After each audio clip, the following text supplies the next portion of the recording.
I've always been someone who has thought a lot about this inside outside strategy for organizing. And for me, I have invested a lot of time in figuring out how a system works and thinking about what my role could be in impacting change within that system. And there's a lot of ways, right? We know about community organizing and social justice work. There's so many approaches. But for me, that's what made sense. So when we were in grad school together, I ran for president of our student union. So student government and school social work.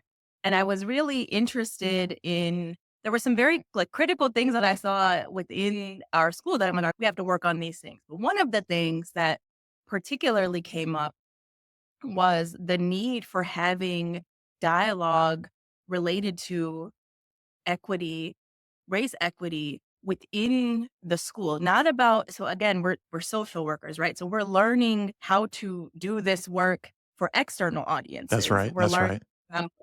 okay, you might be a social worker in a school, you might be doing macro practice somewhere, you might be in a hospital setting. So folks are getting hopefully the knowledge and the tools to go do that outside of the school, outside of our educational setting. But no one was really talking about what happens to people who have to operate within the educational setting.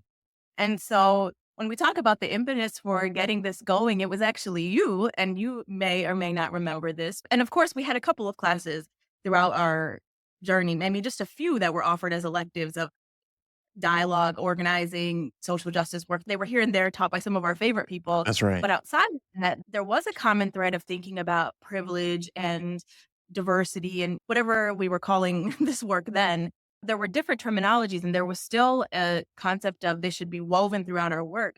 But it didn't really create opportunity for agency of self in that space. So, what is the responsibility of students to themselves and to each other? Mm, What is the responsibility of administrators, of professors to create legit safe spaces for people to exist? And particularly in our program, and I'll highlight perspective of race, our program was not a very racially diverse program. Perhaps it is statistically in the grand scheme of how many people get MSWs, and perhaps that maybe I don't actually maybe, know for yeah. that. Maybe, but from what we saw every day, we could tell you it wasn't very racially diverse. So the folks of color kind of organized ourselves in ways. And so I remember there was a moment where you had an experience in a classroom where something was said. This part I'm a little foggy on, but either it was another classmate that said something that the professor responded to poorly, or the professor said something that was just not facilitated well in the classroom. Whatever the case, you and some others left that class that day saying, this is unacceptable. Hmm. This is not.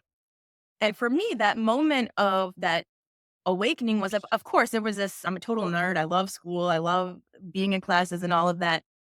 And you don't always think about the harm that can be perpetuated in places that are meant to alleviate harm. Yes. That's something you have to really be intentional about thinking. I'm saying we are in a helping profession. We are entering a helping profession. We are excited students all coming into the school. And that's another thing too that was important is that for our graduate program, we had people entering the program at very different stages of their lives. So it wasn't a group of all 22-year-olds, right? There were people who have been in the field for a long time. And so there's Hmm. all of this happening where, and then their whole level of administrators and professors. And so all that to say, this moment happened. We said we have to do more. And it started with a very small, maybe 20 people in a classroom. And after in the evening one day, organized a dialogue, right? And of course, I leave it to you as the expert facilitator to be in the room, but also having other resources of peers who could facilitate and also intentionally placing administrators and professors. And we invited the professor who was a part of the harmful incident. That's right. And That's so right. That's right. this was this point of hopefully healing to some degree. Obviously, we can't solve all things in a 2-hour dialogue, but it was a very intentional moment of saying everybody has a role in making this better. This is not one student's problem. This is not one bad attitude. This is not one misstep. Because once this happened, then a lot of other people said, wait, that's happening in my class too. And I think, and this is true of life right now, I think that this has been true for a very long time. But I think in higher education, in any professional settings, people look towards, for in our case, in social work, said, oh, you can go talk about that in that DEI class over there, or in that racial justice conversation over there, versus saying, we're going to bring this into all of the rooms. We're going to make sure that if we're talking about social work policy, or if we are talking about school social workers, or we are talking about community organizing, there is this overarching lens that we're going to make everyone utilize. And it's not optional. That's the other part of all of And it's this. This not is not optional. a, when you can opt in when you feel like it, because our class was 300 plus students, perhaps, right? So many people, right? In this concentrate, and in a short moment, right? Folks who are here for 2 years or less having this immersive experience. So we started with one, and then I honestly don't know what the spark was, but somebody heard about it somewhere else. And then the next time we did it, and we said, we'll just do a monthly series. Yeah. And I'll just go back to my being a part of student government at the time, was that it also, my position, again, a position of power, also put me into a second board of sorts that had the other administrators and faculty a part of that. So every time we were doing something over here with the student union, which was just students, then we would take it over to the advisory board with the administrators in the room to say, okay, we're doing this over here. Can you come? Can you just show up? Can you be in the room? Can you tell your peers? Can you make, and then after a while it was, can you fund us to do this in a bigger Yeah. way, right? It started with just saying, you should come to this. And there was no resistance. I think people were really, honestly, genuinely happy to be invited into spaces that was outside of, those spaces were outside of a class. It wasn't a specific class. People weren't registering for a class for a semester. It was, we're having these once a month things. So the once a month things grew. Then we had peers in the School of Education that started, they were like, can we come? And we're like, why not? You should come. This probably is happening in your world too. And it just got bigger and bigger. And I don't think we anticipated, that was never my hope in starting, in helping start. And obviously, I'm not taking credit for doing anything alone, but my hope in getting folks mobilized in small groups was to be able to show us that this was needed. This was needed, and we were creating a space. So there wasn't a desire to say, we're going to get the whole campus involved in something, which did happen Did happen, later yes. on. Fast forward a few months later, this turned into a campus-wide activity, and we brought in very well-known speakers, particular towards racial equity, got a lot of folks involved. And what I was really pleased with is that at that time, the other departments that got involved were all over the map. So many departments got involved. So many people were there to support that work. And it was fantastic. But it all goes back to that early moment of saying, you don't always believe, or even if you believe it, you don't always think top of mind that places that exist to alleviate harm might be perpetuating it. And that is something that I think is still it's something I think about all the time now. I've since transitioned into working in philanthropy, and that's exactly the same world I'm working in. That's the same universe of, you are in a profession meant to be a helping profession. We are meant to Mhm. do something good for the world, and for the most part, I think we do. We Mhm. lead in the field. And also, there's a lot of harm perpetuated within the system. And so that is, yeah, I just don't think I can ever get away from thinking with that framing Yeah. about equity work. Yeah, as I think back on that moment and how that initial moment was a catalyst for so many things, and as other folks began to hear about it, wait a minute, this is representative of things that I'm experiencing in class too.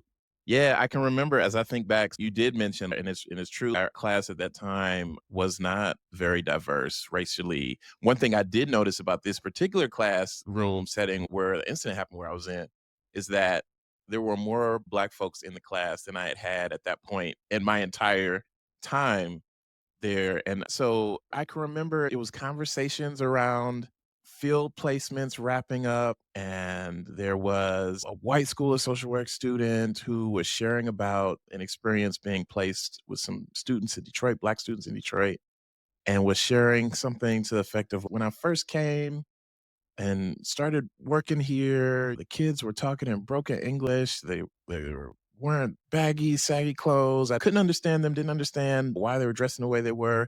But now that we're getting towards the end of this experience, I just realized that that's just how Black people are. And I just accept them.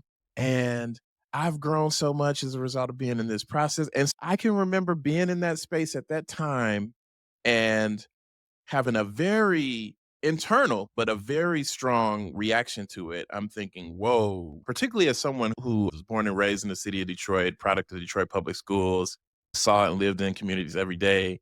I'm like, this statement, it summed up an entire group of people through the lens of one, limited experience, but then also using language that has some stereotypes embedded in it. And so that was my reaction. And then I'm also realizing and recognizing I was placed, myself and the other Black students in the room were in some ways spread out. But as I'm listening and having this in a way, this in a way, this kind of, wow, did this really just happen?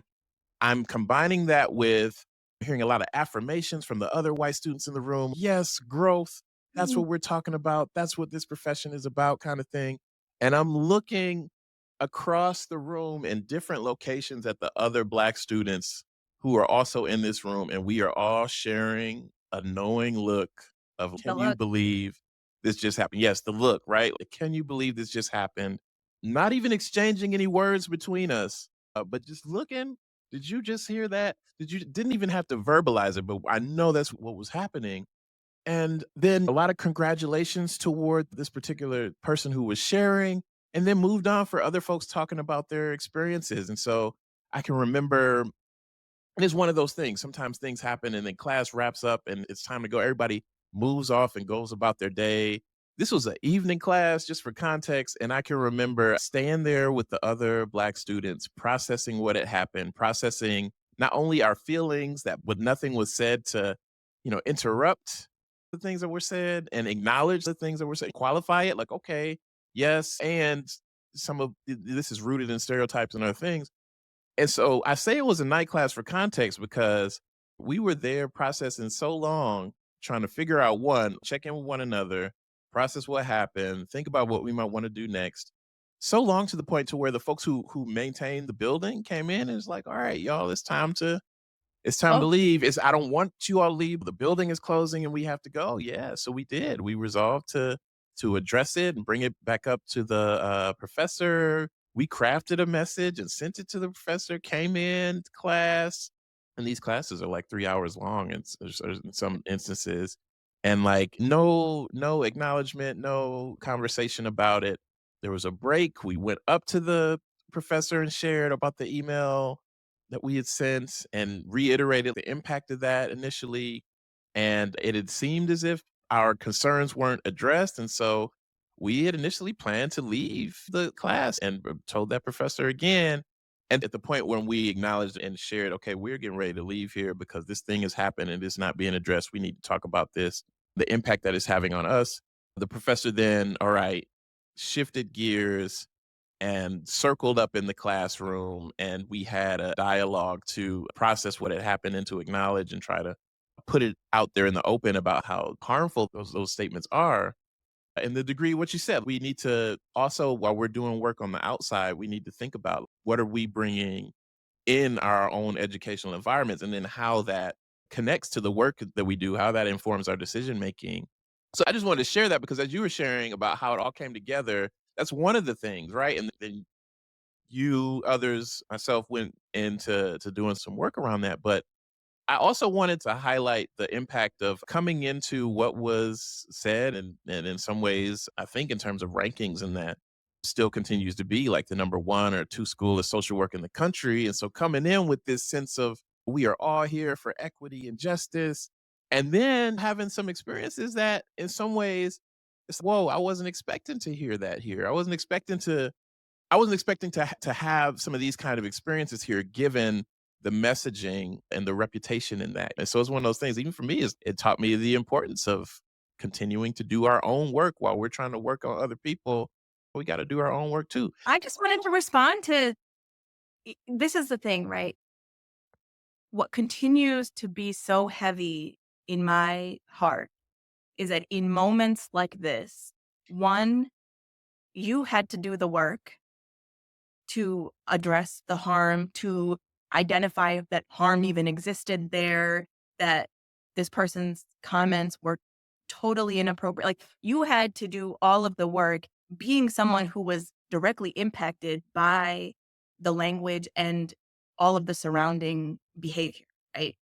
And I think that part of it doesn't get acknowledged Mhm. enough in racial equity, social justice work is that so often you hear about, look at this organizing, look at this momentum.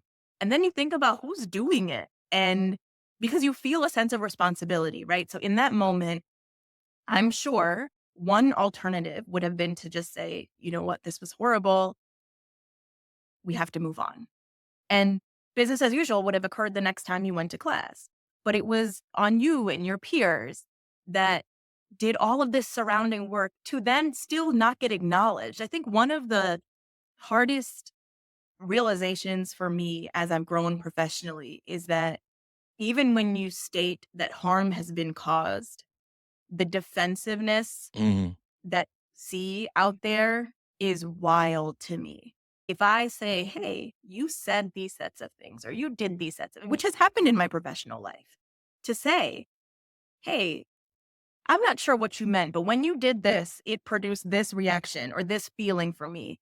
I have been met with senior leaders in the field, really folks being very defensive. What's the word I'm looking for? So very defensive in how they respond to that, but no accountability. And so the thing that one version of this story that we're telling today is Yeah. about, look at, okay, a very challenging situation in a classroom led to develop this momentum for us to get more people involved in conversation. But guess what? You were the facilitator, like, you experienced the hard facilitated dialogue, and That's right. so as wonderful as, and I always look to you, that's something I've always admired about you, is your ability to be a fantastic facilitator. Like, you are so good at making people, myself included, making people feel seen and heard. Obviously, you're doing this amazing podcast. I know that this is your life's work, but it is it's just so sad to me. Mhm. Sometimes that's the word. I feel sad that so much happens in the world, and the only way to make it better is the people who are harmed have to organize and put aside whatever hurt or anger or sadness. Like, this could have gone in so many directions, right? Mhm. And it could have turned into, and I'm not, let me be clear, I don't think there's one right way for organizing work. There are so many ways. But this could have turned into something, this could have been such a different story. And the way that this got channeled, the sequence of events that led to other conversations, dialogues, creating buzz around the school was an effective way at that time for us. Yes. Yes, it was. And it could have been different, and maybe a different way could have also been effective, but I think about that a lot. When you read people's bios, you look at a resume, you see a LinkedIn profile, you learn about someone's career accomplishment, and it may look a certain way in such a positive light. And then you step back and you say, I wonder what actually happened here. And you might Mhm. see this end or this really incredible career or accomplishments. And then you step back and you wonder, what kinds of things did you face along the way That's right. to get this moment? And so it's one of those things that I've had to really work on over time, of being equal parts proud of collective work and look how far we've come, and also very clear about, oh, but there is a long way to go. There's a long way to go. Yeah, we still have, a ways to go still. And in some ways, that's one of the things that holds up the Social Justice Origin Stories project is, hey, we do have a long way to go, and sometimes we might even get tired along the way. But my hope is that through the collective stories of you and the others who are sharing, we might find that fire that we need, that inspiration to keep us going